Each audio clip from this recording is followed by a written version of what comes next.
But சுற்றி இருக்கிறவங்க நீயும் சரி, சபரியும் சரி, உதய் இவங்க எல்லாருமே வந்து அவ்வளோ ஜாலியாக வச்சுக்கிட்டாங்க. நான் வந்து ஏதாவது சும்மா கொஞ்சம் லோ ஆனால் கூட ஏய் நடிக்கிற பத்தியா, ஏய் வா வா ஏய் அந்த மாதிரி சேரப் பண்ணிடுவாங்க.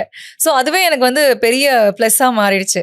ஸோ என்னைக்காவது நான் லோவாக இருக்கேன் அப்படின்னா சுற்றி வெளியில் வந்து பார்க்கும்போது சில மூஞ்சிங்களாக பார்க்கும்போது சரி ஜாலியாக இருக்காங்களே, நல்ல செட்டில் நம்மளும் வந்து வைப் பண்ணலாம் அப்படிங்கிறது யோசிக்க வந்துடும். கைஸ் உங்களை ரொம்ப மிஸ் பண்ணுறோம், பார்த்துக்கோங்க. ஆமாம். இது வரைக்கும் நான் ஓப்பனாக பண்ணதே கிடையாது. ஒரு ப்ரொஃபஷ்னலாக இருக்கட்டும், பர்சனலாக இருக்கட்டும், இது ரெண்டையுமே பேலன்ஸ் பண்ணுறது ரொம்ப ரொம்ப கஷ்டம். ஸோ இந்த விஷயத்தில் ஏதோ ஒரு பிரேக் அவுட் மொமெண்ட் ஒன்று இருந்திருக்கும்ல, அதை வந்து நீங்கள் எப்படி ஓவர் கம் பண்ணி வந்தீங்க அண்ட் அதை பற்றி ஏதாவது ஒரு ஐடியா?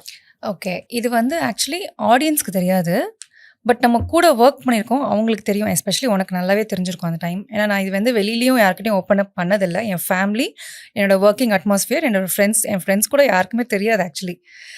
என்னென்னா என்னோடய செகண்ட் டெலிவரி முடிஞ்சதே ஒரு 3 மந்த்ஸில் நான் மறுபடியும் வந்துட்டேன் பொன்னிக்கு இல்லையா. வந்ததுக்கு அப்புறம் என்னன்னு பார்த்தீங்கன்னா, ஒரு நாள் சடனாக எனக்கு மார்னிங் நான் எந்திரிக்க என்னோட லெஃப்ட் லெக் வரல.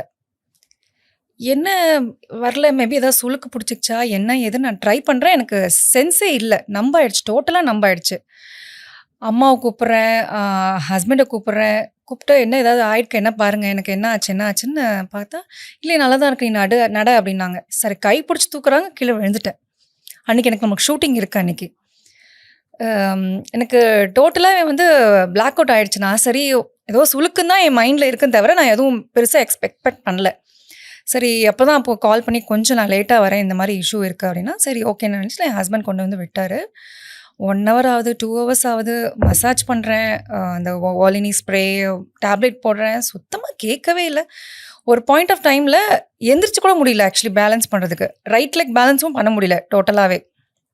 ஸோ அப்போ சார் கிட்ட போய் சொல்கிறேன், டாக்டர் சார் கிட்ட, சார் என்னமோ ப்ராப்ளம் இருக்குது, எனக்கு தெரியல, நீங்கள் கொஞ்சம் சீக்கிரம் விட்டிங்கன்னா நான் போய் பார்த்துக்கிறேன் அப்படின்னு. ஸோ அன்றைக்கி ஈவினிங்கே நாங்கள் ஹாஸ்பிட்டல் போயிட்டு ஸ்கேன்லாம் என் ஃப்ரெண்ட்ஸ் எல்லாம் இருந்தாங்க. சில ஸ்கேனெல்லாம் எடுத்துகிட்டு வந்து பார்த்தீங்கன்னா L4, L5, S1 disk bulge. நீங்கள் இவ்வளோ தூரம் வந்து நின்று நடமானதே வந்து பெரிய விஷயம். 2 ஆப்ஷன்ஸ் அவங்க சொன்னாங்க அலோபதியில் நான் சொல்கிறது. ஒன்று வந்து சர்ஜரி 50-50 சக்ஸஸ் ஆனால் ஓகே, இல்லைனா பெர்மனெண்ட்டாக லைஃப் லாங் வீல் சேர் அப்படின்ட்டாங்க. எனக்கு ஃபஸ்ட்டு என் பையனை எனக்கு ஞாபகம் வந்தது, என்னோட குழந்தை 3 months பேபி. அப்போவே என்னடா இப்படி சொல்லிட்டாங்க, அவளுக்கு 3 months தான் ஆகுது, என்னது இது எதனால அப்படின்னு கேட்டேன்.